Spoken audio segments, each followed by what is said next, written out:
Because apparently being a treasure hunter isn't a badass enough anymore. You gotta do it in space now.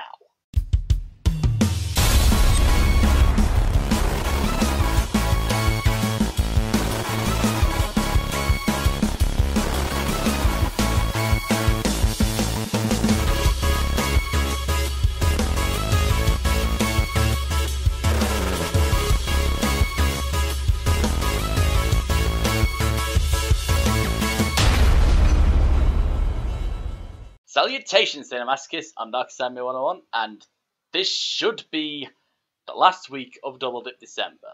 But, you know, I hope this gets out before Christmas, but I'm wearing this just in case, it doesn't. Because given how I procrastinate sometimes, I'm not even sure this will come out before the end of the year. But, anyway, regardless. Borderlands.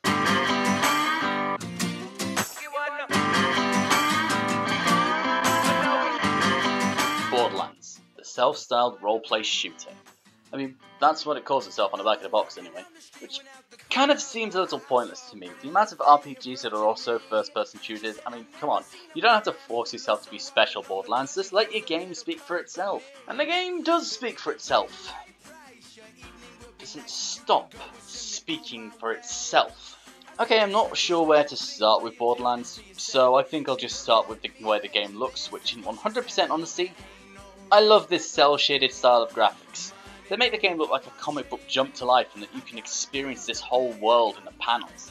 There will always be a place for photorealistic graphics in gaming, but this cel-shaded I don't think will ever go out of style. I mean, there are some major graphical pops here and there, but for the most part, this game takes place in a world that beautifully fleshes itself out almost instantly. The very first cutscene in the game is narrated in a way that a story told around a campfire would be told. About a world where great vaults like to be cracked open by the intrepid vault hunters seeking the riches within. It's a very simple setup to quickly explain your motivations and get you pumped for the main quest. And that's really the main plot of Borderlands, so there's not really much of a story to go on. I mean, it has its ups and downs like with any story, but really there's not much of a narrative you can have with an A to B story like this. Especially considering that there's no real choices you can have and the NPCs are as bland as cardboard cutouts. Yeah, the NPCs that are on your side have a few words to say now and then, but you can never really have a conversation with them if they say anything at all. There are NPCs who only communicate through the text dumps you read when accepting a new questline. And while those are good reflections of the characters and all, and I can definitely see why they weren't dubbed over, the fact you can never really achieve a tangible dialogue and never truly get to know any of these characters is a damn shame. Heck, the lack of interaction is so extreme there are no merchants in the game, everything is sold from vending machines. I will say this, while the characters in Pandora may be lacking, the planet itself is definitely not. I mean, it does look like the sort of dusty desert type post-apocalyptic we haven't really achieved a real civilization yet you've seen a bunch of times like Tatooine or Jakku. I've been watching a lot of Star Wars recently. They offset that with the unique variety of creatures to fight against, all with their own subspecies and evolutions and different aged forms that all have a sort of inspirational counterpart.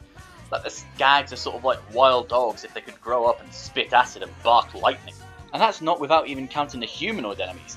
There's a sort of history to the world with all the psychos and mutants running around, a place that's never really given an explanation, but gives off exactly what kind of world Pandora is.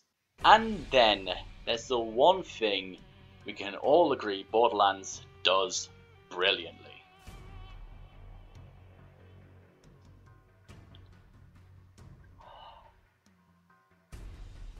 The guns. Oh my fuck, this is the gun nut's dream right here. So many freaking guns, all with pros and cons you have to consider before picking one up and using it.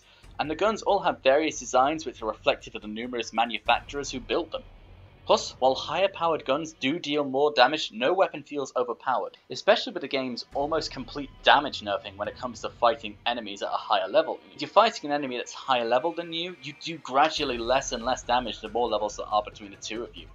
It does really suck if you're trying to progress through the main story, because with the level differences and the lack of damage you do to higher level enemies, you do end up getting stuck from time to time whilst progressing through the main story.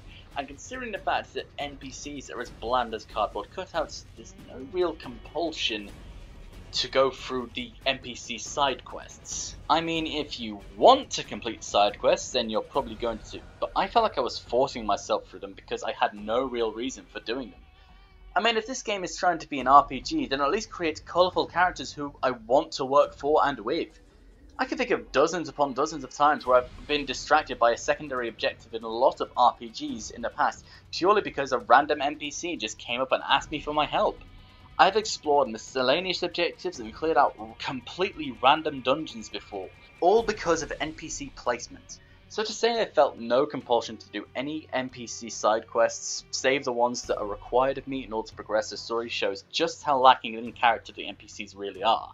I mean, you know, apart from the one character in this game who will not shut the fuck up. Oh my fucking Christ, you fucking rust bucket of an R2D knockoff, will you shut up for once? This, ladies and gentlemen, is Claptrap.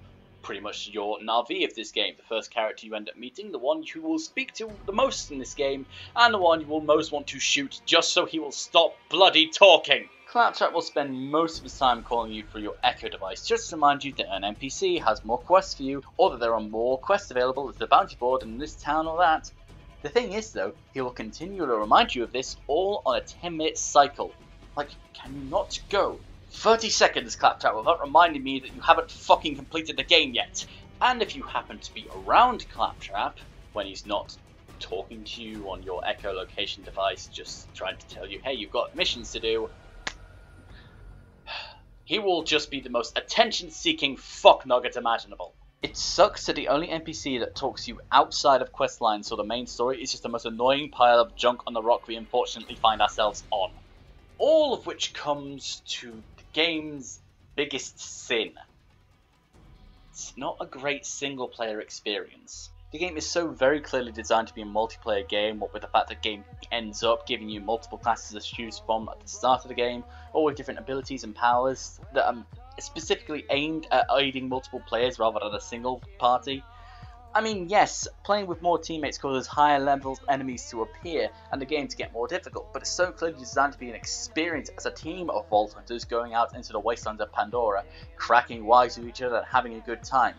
It's meant to be a group of friends rather than you playing out solo.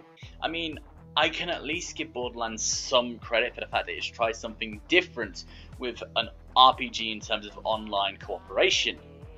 But they could have at least made a great single player campaign and then built a multiplayer around that, instead of making a multiplayer campaign and trying to offer a single player experience for it. Borderlands is a game that has a simple premise and setup for you to get into the action as quickly as possible in every step you take.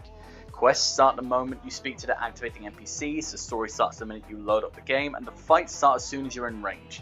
And if you're a group of 4 badass Vault Hunters all armed to the teeth, you can absolutely take that approach, taking down the bad guys and storming the vault as fast as possible.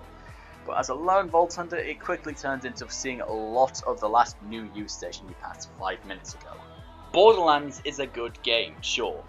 But while it might be thematically appropriate that the planet Pandora feels barren as all fuck, that doesn't make for a great gameplay experience, especially considering the NPCs don't really have any character and the game itself doesn't feel like it has that much of a soul. It is a good game, let me reaffirm that, but I don't think it deserves a dart rating better than 63. Get off my bus.